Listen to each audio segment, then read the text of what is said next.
Bom dia, gente. Está começando a nossa live aí na IBD. Pai do Senhor a todos que estão aí nos assistindo, a igreja, os nossos amigos.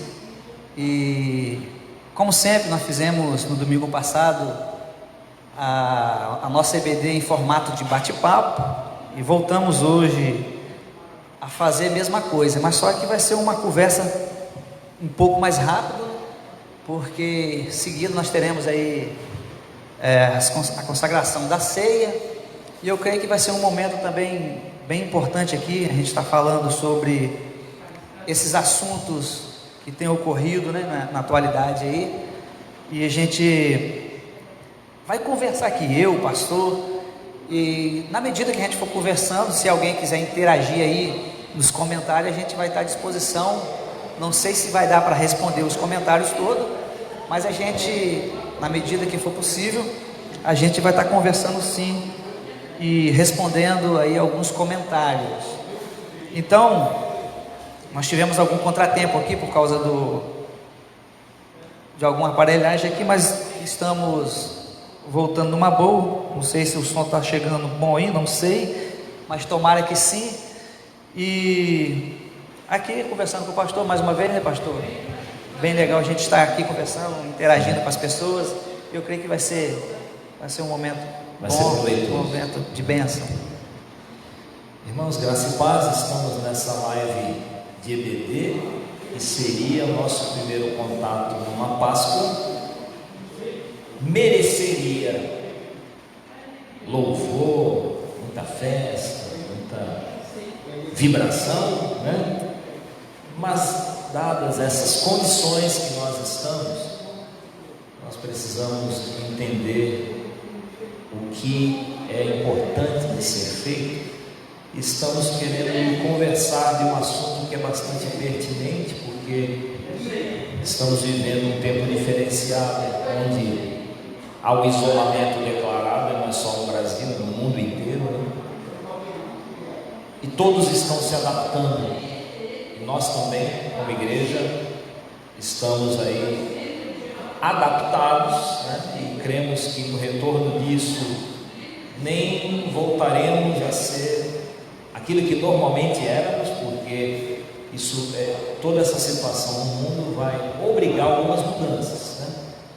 Nós cremos que para nós como igreja mudanças para melhor, porque nessa pandemia tem acontecido de revermos alguns valores. Nessa manhã nós queremos falar sobre urgências, né? Eu queria ler um texto de Hebreus, no capítulo 10, para a gente iniciar, lembrando que na sequência nós vamos consagrar a ceia, e subsequente a isso haverá distribuição, e ela vai chegar até você. E às 17 horas, aqueles que podem, de maneira avulsa, geralmente jovens, estaremos aqui com alguns produtos da ceia. A pessoa poderá também tomar da ceia no local da igreja, no sistema rotativo, né?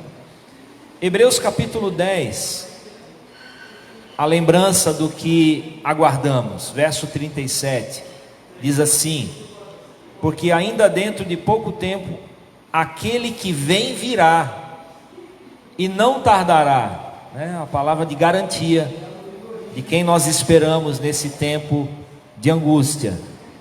Falava para Gilberto agora aqui que a expressão que aparece nas traduções mais antigas, né? Essa aqui é uma tradução antiga, mas não muito, é um poucochinho de tempo. Eles tiraram, não faz parte do nosso português, né? Quando diz que a vinda de Jesus aconteceria dentro de um poucochinho de tempo, quer dizer, é uma fração de tempo, é um abrir e fechar de olhos, na verdade, o que o texto quer dizer. E nós aguardamos realmente que com brevidade o Senhor volte para mudar definitivamente o estado de coisas no mundo. Essa é a nossa esperança. Queridos, hoje é uma manhã de ceia, mas também é uma manhã de Páscoa.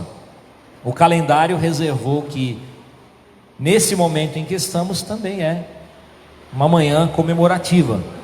Mas eu creio que em todos os lugares um tipo de comemoração muito diferente. Então estejamos juntos nessa manhã, e eu quero abrir aqui a nossa pauta de conversas.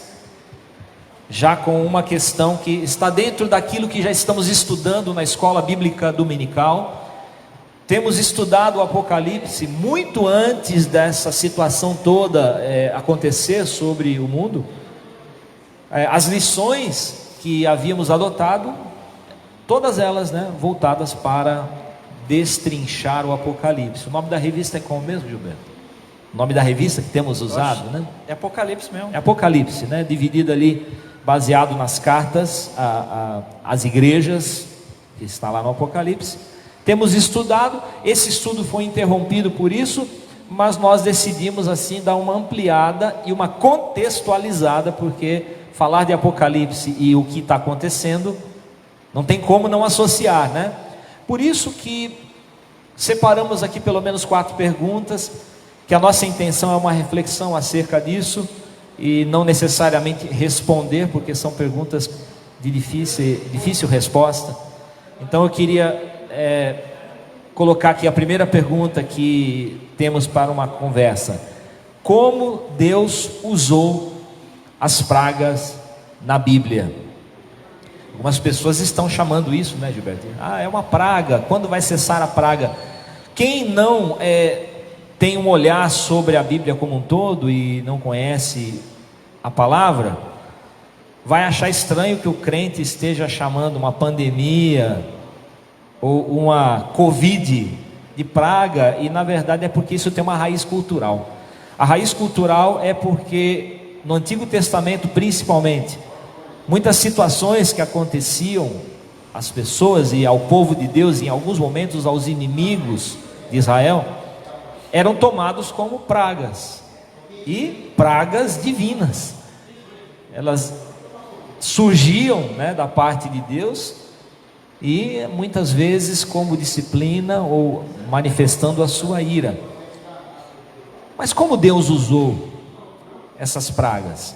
Segunda pergunta que a gente colocou na nossa pauta: elas cumpririam algum papel?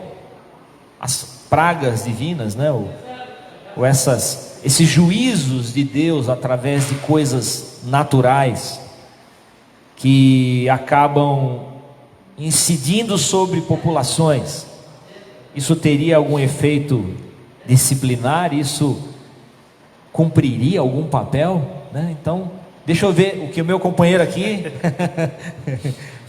você já tem uma resposta para isso, Gilberto? Pastor, na verdade, você vê o pessoal tudo aí preocupado, né?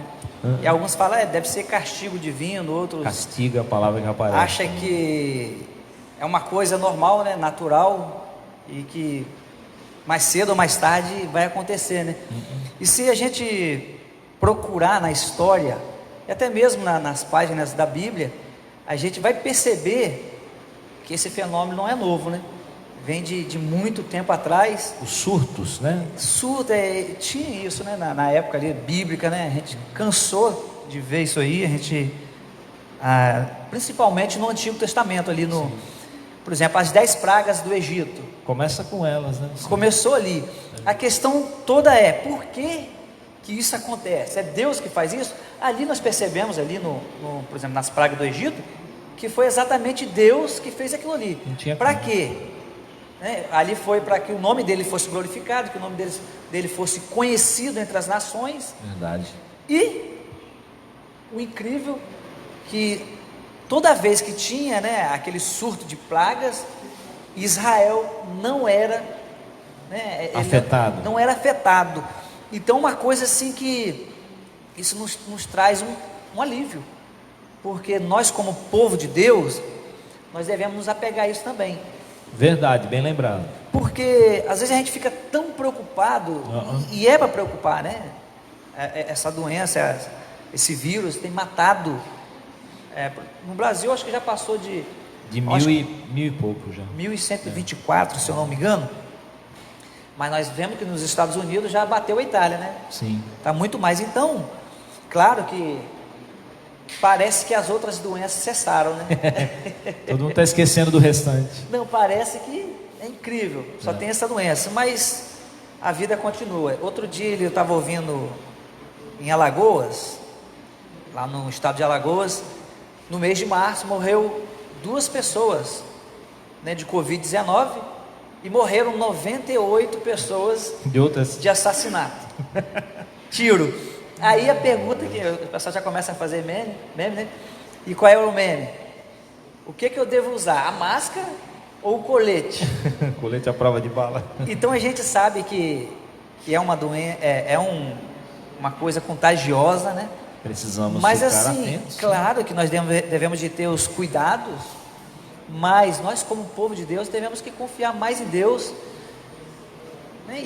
Tipo assim, nos colocar até no lugar de Israel ali que estava no Egito. Sim. É que todo o Egito era afetado, menos Israel. É verdade. Então nós como povo de Deus, eu creio que nós estamos inseridos nisso. Mas o interessante, o senhor até colocou aqui na pauta, não querendo atropelar, né, pastor? Não, é para isso mesmo. Não É querendo, para nós. não querendo Chegou um atropelar. convidado especial aí, puxa a cadeira, vai participar conosco. Deixa ele vir aqui. Aqui é assim, né? Ao vivo. É isso aí. Puxa aí. Aleluia. Que ótimo, rapaz. Agora a nossa live ficou até melhor, tá vendo, pastor? Ficou legal. Começamos agora, Ronildo. Tem um microfonezinho para ele? Eita, Sim, coisa boa. Deuteronômio? Não, Deuteronômio 28 é um capítulo que fala sobre bênçãos e maldição. Se você for olhar o contexto ali desse capítulo, você vai ver que tem 14 versículos falando de bênçãos. Você contou os que vão falar de Contei. maldição? Agora tem 54 versículos falando de maldição, cara. Ali, no Antigo Testamento, a coisa estava muito ligada à obediência, a obediência da lei, aquela coisa toda. E era olho por olho e dente por dente, né? Sim. No caso ali, você acredita que isso acontece nos dias de hoje? Ih, te peguei, né, bastante. Acredita, Ronildo? É assim, tipo assim, por exemplo, essa pandemia que está acontecendo aí, é uma coisa divina ou não é? Essas coisas todas. A gente percebe que no Antigo Testamento Nós vamos ter que se deparar com essa ideia cedo ou tarde, a né? coisa está muito ligada a isso. Eu vou ler um versículo aqui que está em Levítico, capítulo Levítico 26. 26.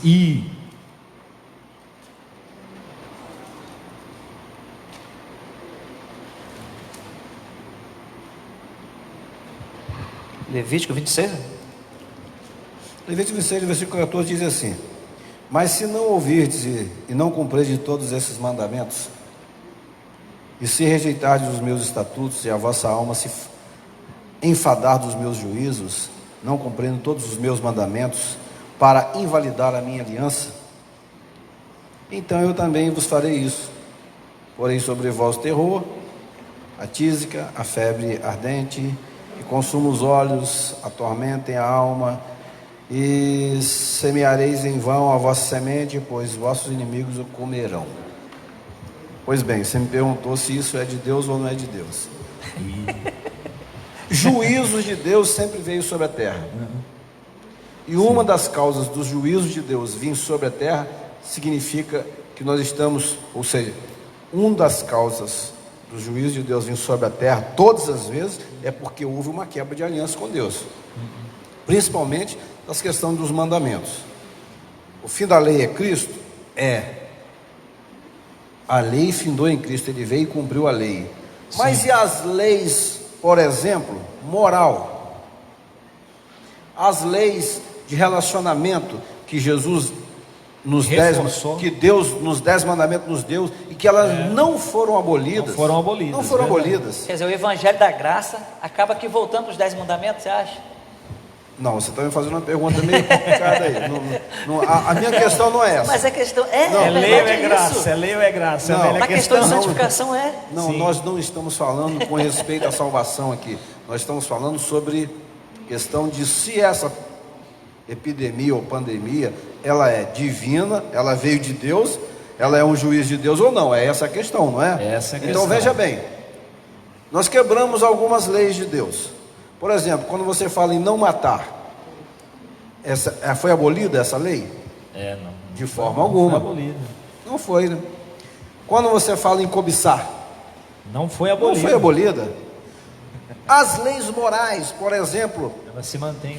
as questões morais do respeito, da boa moral, nós estamos quebrando tanto uma quanto a outra.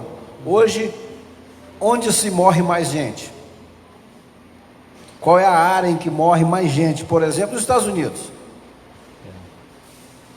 O aborto nos Estados Unidos já ultrapassou a milhões e milhões E de eles crianças foram assim os precursores, né? sendo mortas. dessas quebras, né? Nosso país quer aprovar essa lei, cara. A lei do aborto. Quer Verdade. liberar. Agora, uma outra lei pior ainda. Essa lei moral. Olha a imoralidade que está acontecendo no nosso país. Vocês não querem que o juízo de Deus venha sobre nós? Como não? E aí? Você que está nos ouvindo, o que você diz disso? Como não? Com tantas questões morais sendo quebradas e o Brasil está virando um festival, né? Uma outra, Isso não atrairia o juízo? Né? uma outra questão muito importante, Gilberto. O que é iniquidade, irmãos? Pecado é pecado, iniquidade é iniquidade. Sim. O que é iniquidade? A diferença. Iniquidade é a legalização de um pecado, dizendo para o pecado assim: olha, você não é mais pecado, você agora é uma lei normal, pode pecar, isso não é mais pecado. O que os nossos juízes, É quebrar a justiça. o que os nossos juízes, por exemplo, do Supremo Tribunal, o que os nossos juízes do âmbito da justiça brasileira têm feito? Tem Atropelado. aprovado pecados que são taxados por Deus como pecados contra a humanidade e contra o próprio Deus, se tornando iniquidade, se tornando uma legalidade. Nós estamos legalizando o pecado. Muito sério isso, hein? E nós não queremos que volte. Não tem, Que não não tem tenha preço, consequência né? disso, Vai ter irmãos? consequência. Você sabe por quê? Verdade. Porque tem pessoas que acham que essa coisa assim de olho no olho, dente por dente, está no Antigo Testamento. Acha que o Deus do Novo Testamento É diferente. É diferente. É o Deus que trata com amor, trata Com bondade. tolerância. Aí acaba esquecendo da justiça. Se você for olhar, está na nossa pauta aqui, em Atos 5, nós temos o caso ali de Safira e o caso de Ananias. Foi em que época? Foi na época da graça. Novo Testamento, né? Então, eu acho que... E houve um rigor muito forte, né?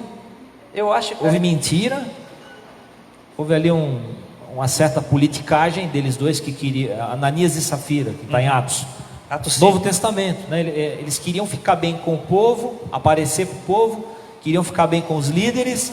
Eles venderam uma propriedade, guardaram parte. Aí Pedro vem e fala assim: se vocês quisessem vender e ficar com tudo, não tem problema. Acho que o problema, eu creio, é aquela declaração pública: ó, estamos fazendo uma benfeitoria. E isso foi olhado com reprovação por Pedro. Na realidade, Os dois morreram, né?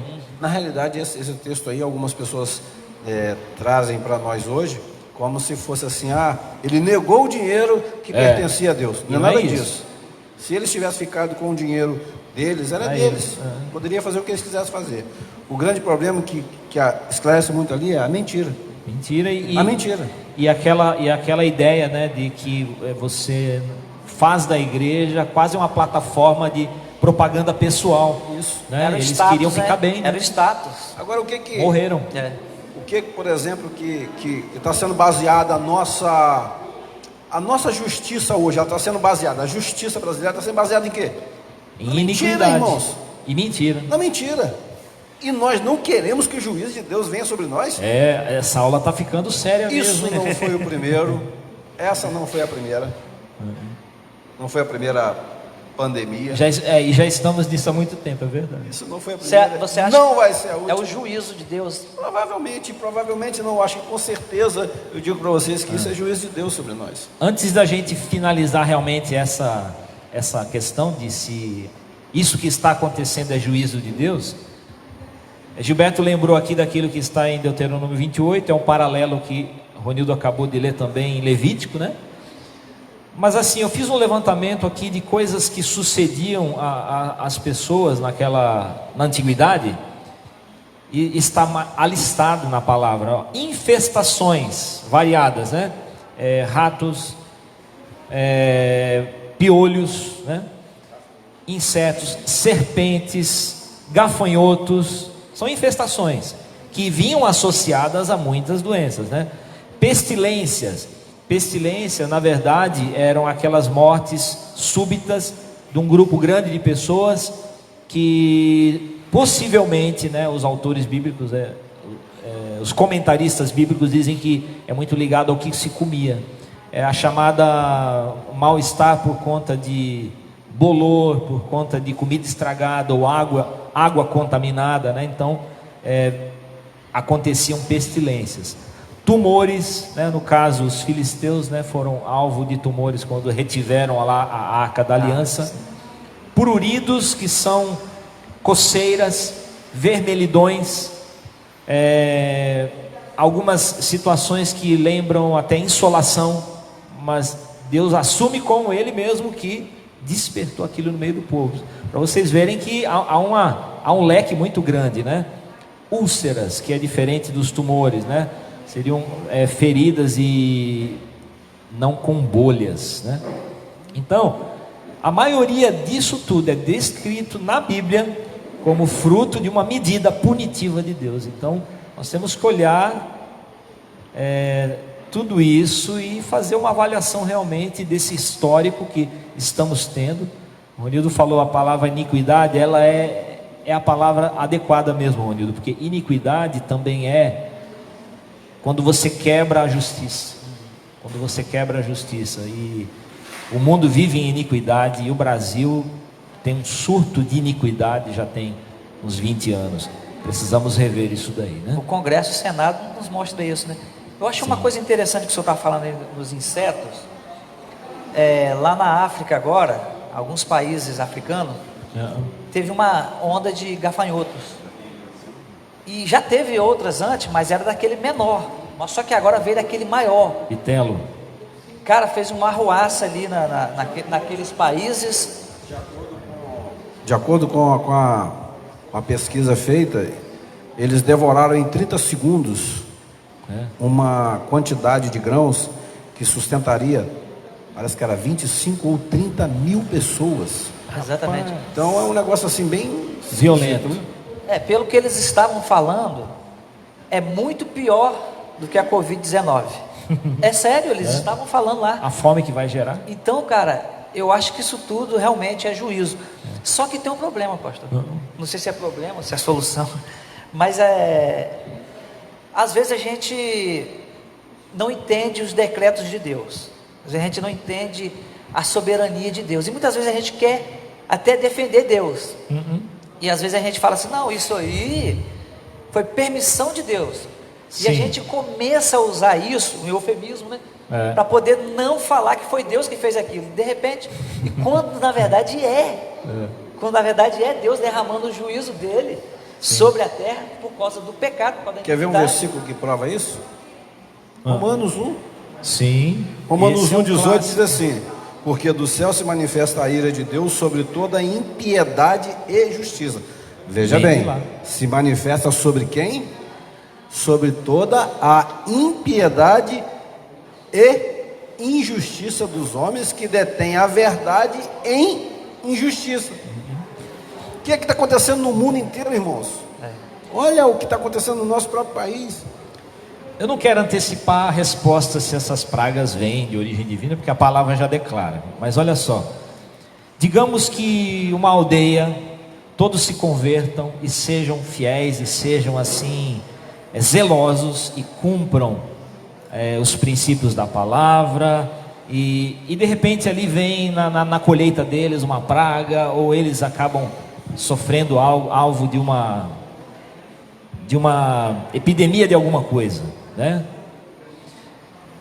Atribui-se a Deus, detalhe, se essas pessoas forem fiéis, mas elas não cuidarem do meio ambiente, se elas não cuidarem de higiene, e se a origem disso veio por esse problema, quem disse que isso não é uma forma de impiedade?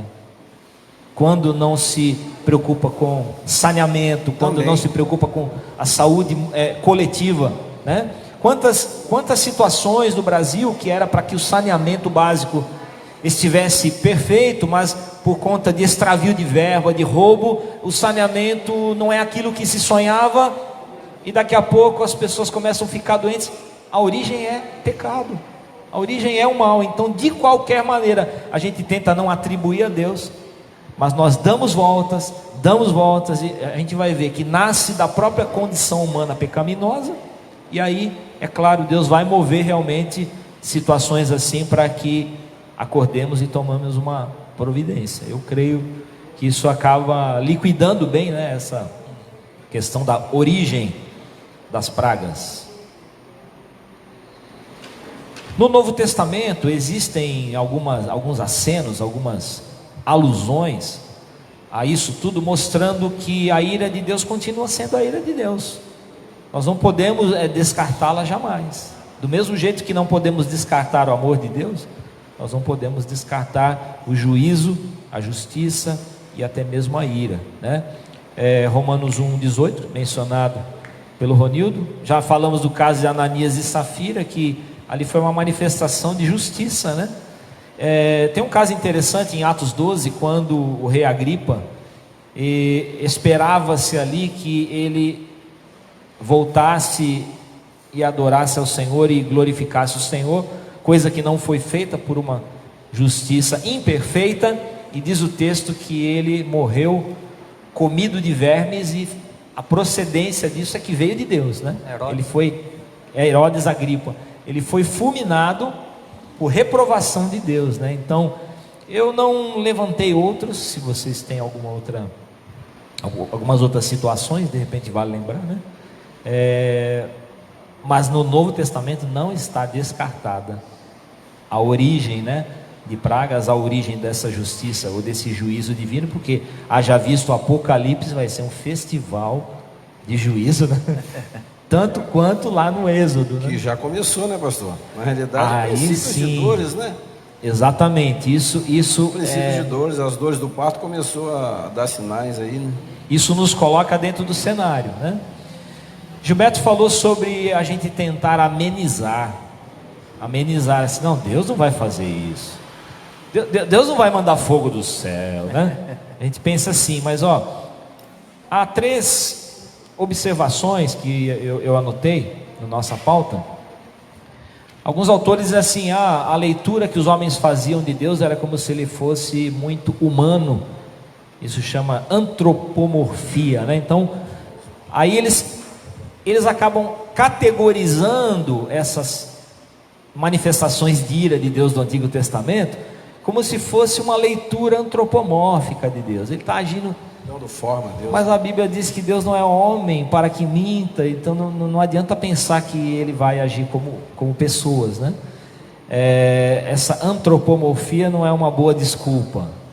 Na verdade, o pecado enquanto ato é uma coisa, e o pecado como um princípio ativo no mundo que precisa ser mudado é uma boa explicação, porque essa justiça do alto, medidas punitivas de Deus, são meios que ele tem de remodelar as sociedades. O mundo vai mudando o panorama.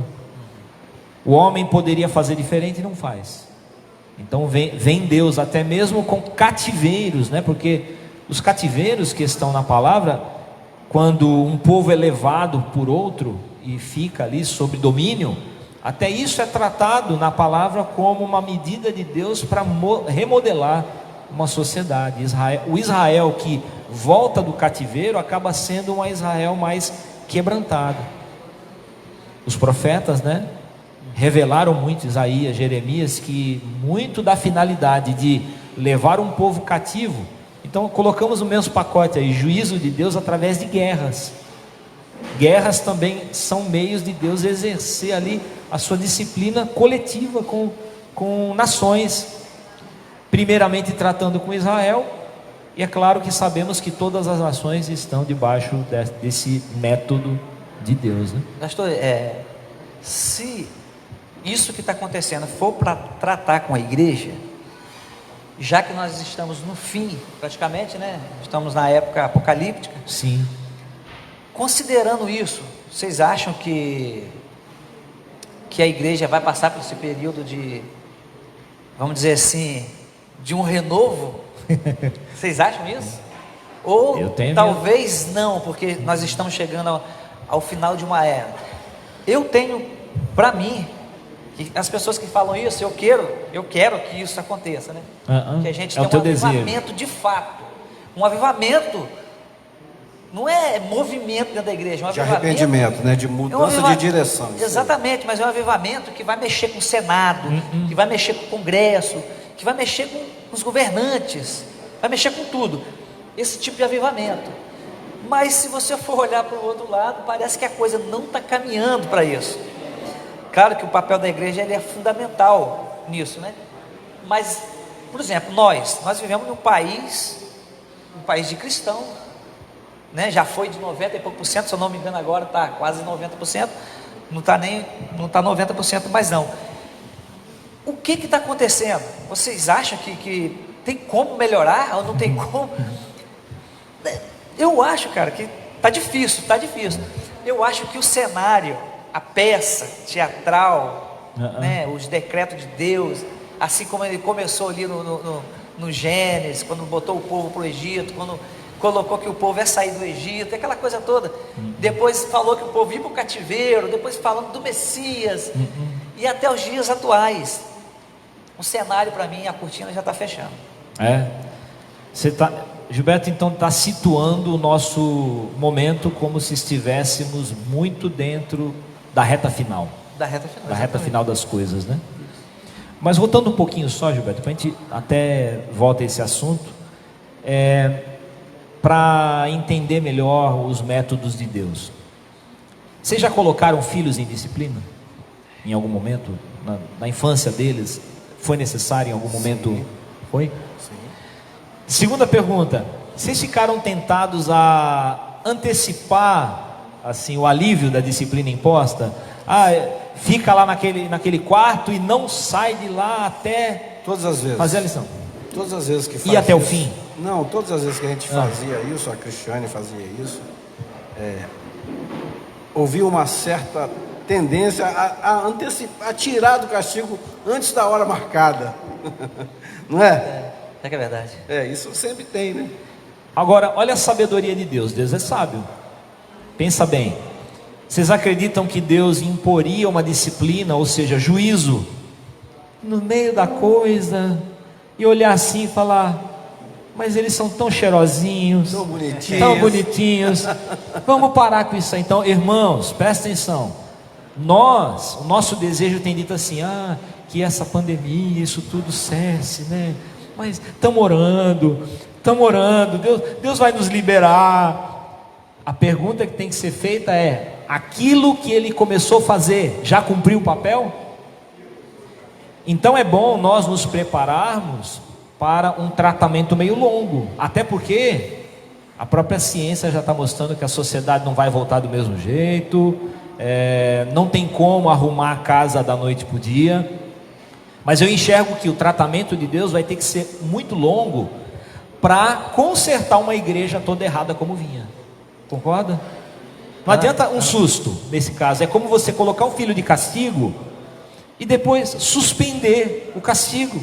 Eu creio, pela leitura que eu tenho feito, que nós como igreja vínhamos tão assim fora do padrão. Eu digo nós, eu digo igreja como um todo. Não me refiro exatamente à Igreja Batista Monte Hermon. Eu falo da igreja na terra, a igreja brasileira. Nós vínhamos assim tão tortos, tão fora do eixo, que não é um susto qualquer que vai agora aliviar as coisas. Pense nisso também, né? Eu digo que isso não seja assim, pastor Gilberto, que seja uma só da igreja. O mundo, né? O mundo inteiro, porque a igreja, o mundo, ele vem se mudando assim de uma forma tão grande. Inclusive, quando você lê Romanos, você percebe essa questão. Quando nós lemos Romanos, nós percebemos o quanto nós somos culpados. Sim. A culpa que eu acho que a igreja, como você está falando aí, veio fazendo errado, é que ela não veio sendo aquilo que foi chamada para ser. Primeiro, exatamente. Ela foi chamada para ser luz. Luz e sal. Luz do mundo. O que a luz faz? A luz, quando ela chega num lugar, ela clareia. Então, se tiver coisa feia, se tiver barata ali, elas vão correr. O que é que a igreja tem? Está acontecendo isso? Está acontecendo essa questão de uma luz chegar num certo ambiente, de um servo de Deus chegar num certo ambiente e as pessoas curvarem a cabeça e se sentirem vergonha do que fazem? Ou estamos concordando com isso? Então a igreja tomou Nos isso. adequando, né? Segundo, sal da terra. Irmãos, aonde está chegando os evangélicos, parece que está estragando mais ainda. Não estou entendendo essa situação. Então o papel da igreja em si, ela veio se desvirtuando, veio se desvirtuando. Então, não querem que venha juízo sobre nós? Não querem que Deus nos dê um corretivo? Corretivo. E a gente fica assim, nossa, e agora? O que vai acontecer? Nós estamos perdidos. Irmãos, tem um personagem de desenho animado, antigo, eu nem lembro o nome dele, né? Que ele apanhava muito. Toda vez que ele apanhava, não é do seu tempo não, viu? Toda vez que ele apanhava, a câmera vinha no rostinho, era desenho animado, mas botava a cara dele assim, ele falou assim, eu merecia isso. Você lembra? Eu lembro desse desenho. Eu merecia isso. Eu acho que é hora da gente começar. Isso aqui é da época dos dois, tá? Tem nada a ver com você. Daquela época que nós podemos falar assim, ó, nós merecíamos isso, né? Porque na verdade, se o mundo tem também recebido a devida correção, muito mais nós que precisamos estar atentos, né? Então estamos respondendo a pergunta inicial dessa live aqui. Seriam as pragas originárias da parte de Deus, né? Então Talvez. nós podemos ver que realmente Deus não só usa, como Ele dá o start, né? Ele faz acontecer realmente com um propósito e uma finalidade. Então cumpre a nós entender qual é o processo, qual é a finalidade, nos arrependermos e deixar com que Deus remodele a sociedade, remodele o mundo e remodele também a igreja de Deus, né? O caso também é que não deram a glória devida a Deus, né, pastor? O próprio Romanos fala isso. Irmãos, isso é... Voltando naquilo que vocês tinham iniciado falando aí do fim, que fase estaríamos do plano final de Deus, né? Qual seria a fase? Em casa isso tem dado tanta discussão boa, né? Tá ali. Por quê? Porque a gente já estamos dizendo assim, nós estamos naquelas pragas finais, ou estamos nas dores de parto de Apocalipse, né? Que é mencionado por Jesus, na verdade, um processo preliminar do fim, que depois dessas dores de parto ele fala assim, mas ainda não é o fim, porque vai haver alguma coisa, e nós vamos estudar na escola bíblica futura isso, haverá uma coisa que vai identificar claramente qual é a transição dessas dores de parto para então o parto em si e o fechamento das épocas, né? A consumação do século, conforme a palavra diz. Então, né? tem uma palavra de conforto então aqui. Algumas pessoas estão assim, minha mulher ontem veio com essa, veio falando assim, eu acho que essas dores de parto, nós já estamos mais no meio delas, não é um princípio de dores não. Falei, vamos entender então, vamos tentar entender o que poderia estar acontecendo que mostra isso. Aí Ronildo falou assim, não é a primeira pandemia, né? Ontem um vulcão lá gigantesco já eclodiu. Estamos aí com a orla, novo açoite do mar e perdendo pedaços da orla. Jesus falou que assim o comportamento dos mares deixaria os homens ia se revelar. Ia se revelar. Então nós estamos vendo alguns sinais, e se você pesquisar bem a fundo, sinais no céu têm acontecido, né? Então a posição de muitos é de que já não é princípio de dores, já é dores de parto mesmo. A terra está gemendo, né? Porque eu falava assim em casa outro dia, essas dores de parto pode ter aquela palpitação, depois um prazo, né? E a gente ora assim, Senhor, que estejamos no meio de uma palpitação e outra, intervalozinho, né? Intervalozinho. Mas elas vão aumentando, né? Eu queria que essas dores essas coisinhas que nós estamos passando agora, eu queria que já fosse o fim delas. Mas parece que é os princípios mesmo, porque coisas piores provavelmente virão. Provavelmente virão. E isso não é assim tão... Na fase final da nossa pauta tem a seguinte colocação: como tudo isso pode mudar ou afetar as nossas práticas e dinâmicas como igreja? Como ficará a igreja depois disso? Bom, já foi conversado, aqui que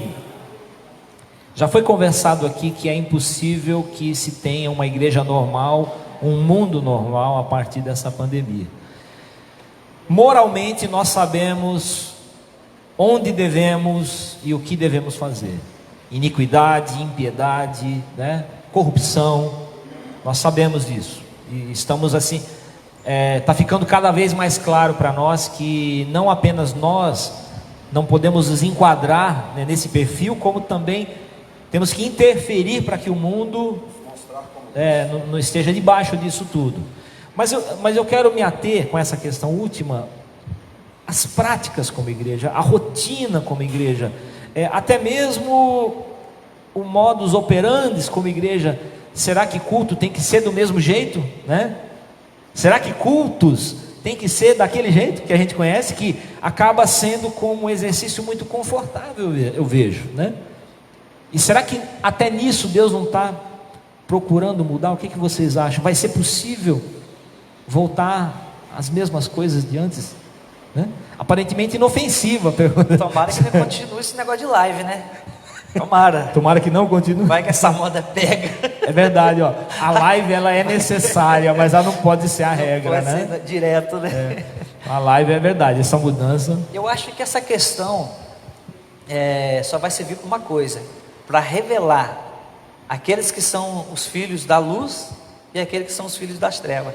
Os filhos das trevas, uma situação dessas, eles vão se rebelar. Agora os filhos da luz, o que eles têm que fazer? Voltar-se, arrepender. É aquilo que nós estávamos falando aqui em Deuteronômio 28.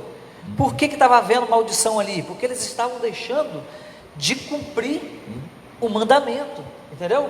Por isso que estava havendo maldição. Será que não é o nosso caso?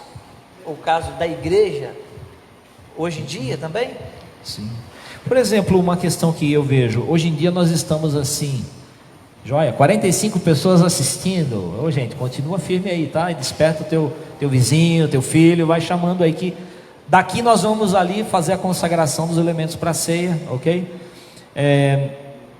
Mas assim, pensando em reunião, hoje nós vemos que todo mundo foi para as casas. Vocês podem notar, os bancos estão aqui. Nosso desejo é que depois comece a reunir novamente e tudo. Mas é isso que eu quero colocar. Será que a nossa dinâmica como igreja, a principal é isso aqui? Não é. Vai precisar reverter isso. A reunião ela tem que ser o reflexo de algo que é natural em casa. Não pode ser natural adorar, buscar, chorar, se humilhar, jejuar na igreja ou sob convocações coletivas de igreja, e isso não acontecer dentro da nossa casa. Nós não podemos viver mais assim. Verdade. Essa realidade, o que acontece na igreja tem que ser o coroamento do que a gente vive como cristão dentro de casa. Eu acho que essa é a grande mudança, e nos preparar também para sermos habilidosos em coisas que a gente tem que fazer um a um muitas vezes. Por exemplo, hoje a ceia, estamos realizando ali a partilha, e vai ter que ser necessário levar para as famílias. Aí eu estava pensando hoje assim, vai ser um momento em que muitas pessoas vão pensar assim: mas aquele irmão eu nem sei onde ele mora, aquele irmão eu nem sabia que era filho de fulano. Esse voltarmos uns para os outros e vai ser natural, e eu espero que se torne até regra, Eu cheguei a pensar que as ceias talvez precisariam ser mudadas. Porque o Ronildo falou assim, quando eu falei como seria a ceia, ele falou assim: agora ela vai ser o que deveria ser. Por quê? Porque na verdade a nossa ceia dessa manhã, inclusive vamos nos preparar para ela, vamos seguir lá, nós vamos para lá agora, tá? A ceia, ela tem que ser presidida de uma certa maneira, pelos familiares principais, né? O pai e a mãe presidindo a ceia em casa. Eu convido você agora, nós vamos ali para a mesa da ceia, para consagrarmos os elementos, e a partir de agora... Eu acho que antes de terminar, os nossos ouvintes, os que vão ainda ouvir essa live, prestar-se bastante atenção naquele livro de Romanos. O que é que nós temos pensado de Deus, o que é que as nossas autoridades têm pensado de Deus, porque um dos grandes problemas que eu acho que a gente tocou nesse assunto aqui e não levou um pouco para frente, foi em que a igreja não cumpriu o papel dela, de pregar a palavra como verdadeiramente ela deve ser pregada. Verdade, o evangelismo nosso vai ser diferenciado, né? Nossa ação evangelística vai ter que mudar também, né? Nesse período que vem a partir disso, né? Te convido agora, nós vamos passar para lá. Irmãos, vocês que estão em casa, nós preparamos a ceia. Ela foi montada em kits, né? Deixa eu pegar um kit aqui. E faremos um esforço agora para que seja encaminhado cada um desses por família. Nosso pedido é que você em casa esteja partilhando com os seus familiares. Aliás, o nosso pedido é que o pai e a mãe assumam essa tarefa, né? Porque essa é a ceia do Senhor que tomamos normalmente em nossos encontros como igreja. Só que hoje partilhada de uma forma diferente. Eu queria, antes de entrarmos na consagração desses elementos, eu queria deixar aqui algumas orientações. É fato que essa Páscoa está sendo diferenciada de todas as Páscoas que já vivemos na terra. Você não está percebendo isso, não? É manhã de Páscoa, é manhã de ceia, e ela nunca foi tão próxima daquilo que Israel experimentou, por vários fatores. Lembra que a origem da Páscoa foi e a origem da ceia, né? Foi aquele momento em que Israel estava no cativeiro egípcio. E ali naquela situação, eles debaixo de cativeiro, uma sucessão de fatos ou pragas aconteceram, e a última delas seria aquela que liquidaria com o primogênito das casas dos egípcios.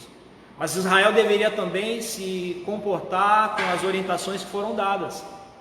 E foi dada a orientação de que eles deveriam proteger as próprias casas, passar o sangue de um cordeiro nos umbrais das portas e se reunir. É interessante que ali eles foram levados a estar juntos, eles foram levados a estar dentro de casa, eles foram levados a cearem juntos, e eles também tinham outro sentimento que a gente não percebe muitas vezes, mas eles tinham que estar com uma roupa meio pronta, como se estivessem na iminência da saída. Eu penso que foi uma noite muito incômoda por vários fatores.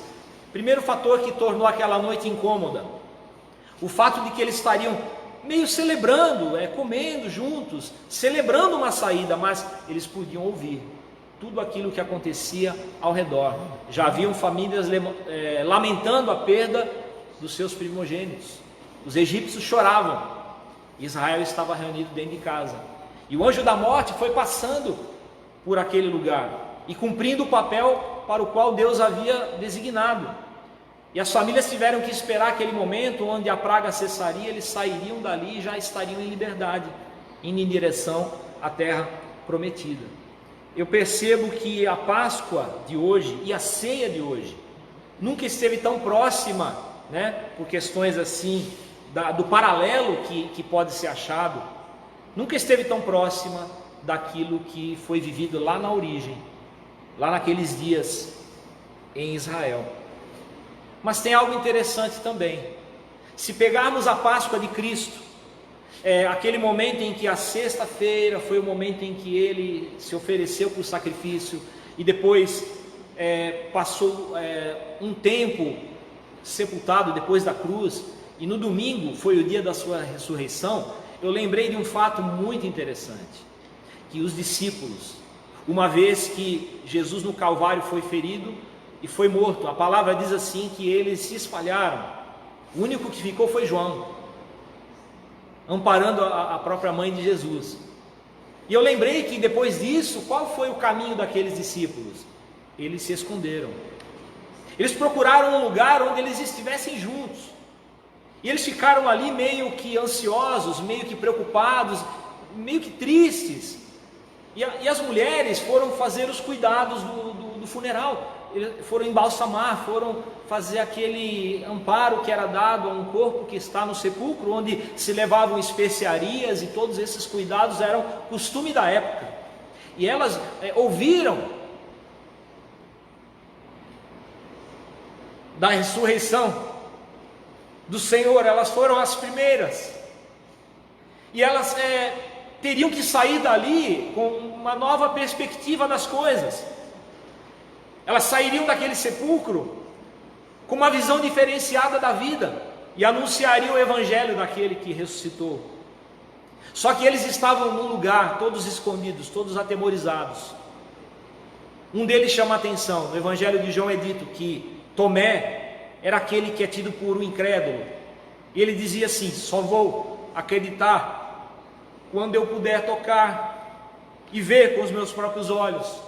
E Jesus, sabendo disso, quando ele se apresenta milagrosamente e sobrenaturalmente no meio deles, Jesus, de portas fechadas, Jesus entra, e a primeira pessoa que ele se dirige mais diretamente foi a Tomé, quando ele diz assim: vê, coloca a mão nas minhas feridas nas mãos, coloca a mão no meu lado, e deixa de ser incrédulo, e passa agora a ser alguém que crê.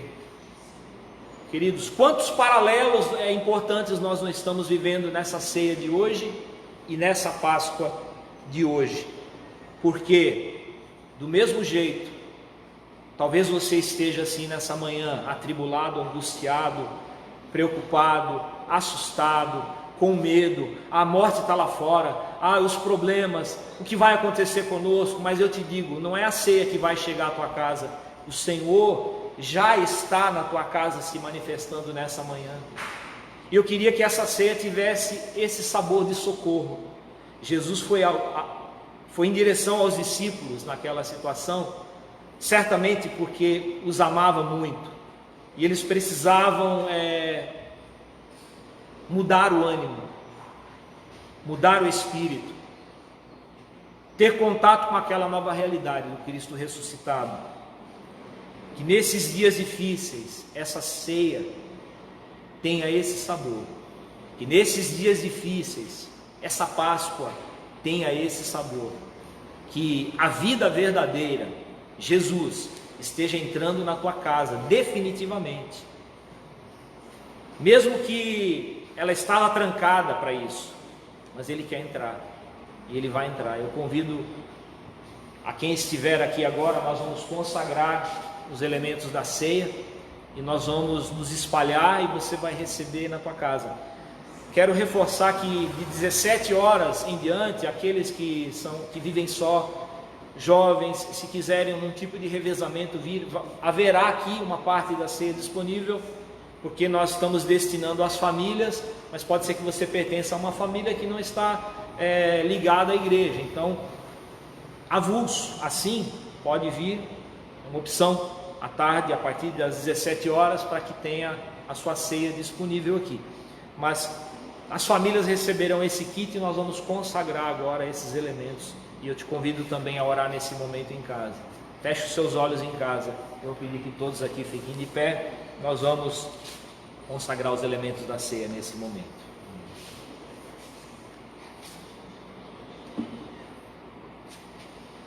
Senhor, nós como igreja, celebrando a ceia do Senhor, celebrando a Páscoa original e verdadeira, celebrando as origens disso tudo, e nos rendendo à tua eterna sabedoria e à perfeição dos teus propósitos e à perfeição dos teus caminhos, nós nos rendemos, Senhor, nessa manhã com gratidão do coração e com alegria de saber que o Senhor não nos desamparou.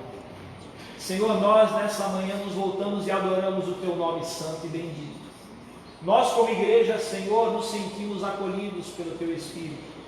E nesse momento, Senhor, queremos partilhar de refrigério. O refrigério da comunhão, Senhor, que aqui temos.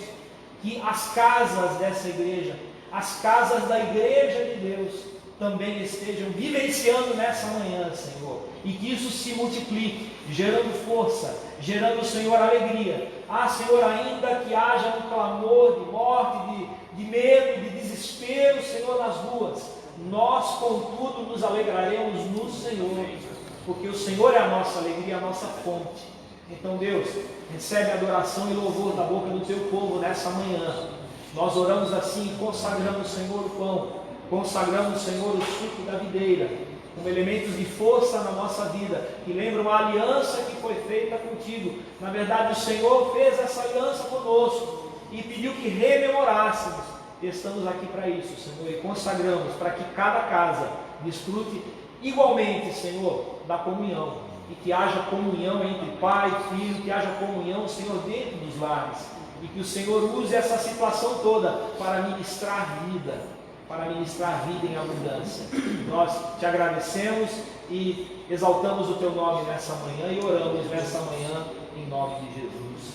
Amém. Querido, nós vamos agora partir para essa parte, tá? Eu agradeço os irmãos diáconos que estão aqui. E aguarde só um pouquinho de tempo que vai chegar até você a ceia do Senhor. E lembra, 17 horas, avulsos podem vir, jovens, pessoas que moram sozinhas e podem se deslocar, vem para cá e vai ter uma porção da ceia para você também. Estamos encerrando a live, Deus te abençoe. 19 horas, outra live mais tarde. Até mais.